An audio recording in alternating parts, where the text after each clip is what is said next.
जर 45/75 बरोबर t वजा 5/15 असेल तर t ची किंमत किती? इथं t ची किंमत किती म्हटलंय?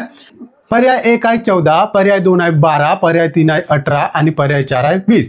तर बघा आपल्याला ती संख्या कधी आहे? 45/75. आता 45/75 तर बघा या गुणोत्तर आपण संक्षिप्त रूपात मांडू शकतो. संक्षिप्त रूपात मांडल्यास कसं बघा 15 ने भाग जातो. इथं 15 × 15, 15 × 2 = 30, 15 × 3 = 45 म्हणजे 3 ने भाग जातो आणि 15 × 3 = 15 × 4 = 60, 15 × 5 = 75. म्हणजे हा गुणोत्तर काय आहे? 3/5, 3/5. आता 3/5 बरोबर t वजा 5/15 म्हणजे आपल्याला कॅल्क्युलेशन करायला सोपं जाईल आपण जर असं संक्षिप्त रूपात केलं तर.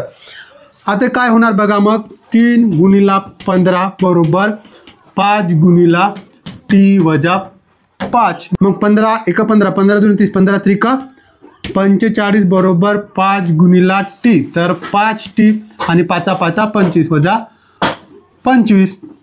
मग 25 आपण इकडे आणलं, बाजू बदलली, इकडे ऋणात इकडे आल्यानंतर डावीकडे आल्यानंतर 2 होईल म्हणून 45 + 25 बरोबर 5t.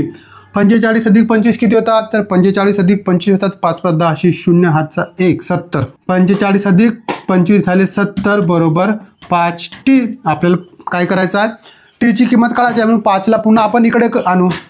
आपल्याला t ची किंमत काढायची आहे म्हणून या 5 ला काय करू आपण? 5 ला डावीकडे आणू. 5 ला डावीकडे आणल्यानंतर काय होणार? तर 5 ला डावीकडे आणल्यामुळे आपला 5 कसे आहेत इकडे उजवीकडे गुणाकारात आहे, डावीकडे आणल्यामुळे ते काय जातील? भागाकारात जातील. म्हणून 76/5 बरोबर t. यांचा भागाकार केलं तर आपल्याला t ची किंमत मिळेल. यांचा भागाकार किती येईल? 70/5. तर 5 × 1 = 5 उरले 2, मग 5 × 20 म्हणजे कितीने भाग जात आहे? 14 ने. म्हणून t बरोबर किती? 14. पर्याय 1. पर्याय 1 हा बरोबर उत्तर आहे. तर बघा अगदी कमी वेळेमध्ये आपण एकदा दोनदा हे प्रश्न सोडवलं तर आपल्याला वेळ पण नाही लागणार आणि अगदी कमी वेळेमध्ये आपण या प्रश्नांचे उत्तर काढू शकतो.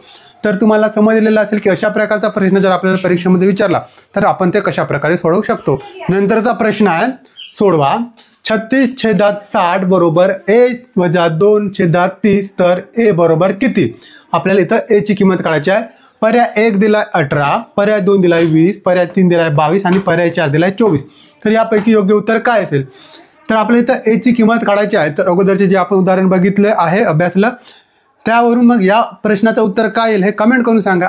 आणि हा व्हिडिओ आवडला असेल व्हिडिओला लाईक करून तुमच्या मित्रांना पण शेअर करा आणि चॅनलला सबस्क्राईब करायला विसरू नका. तर पुन्हा भेटू एका नवीन व्हिडिओमध्ये. तोपर्यंत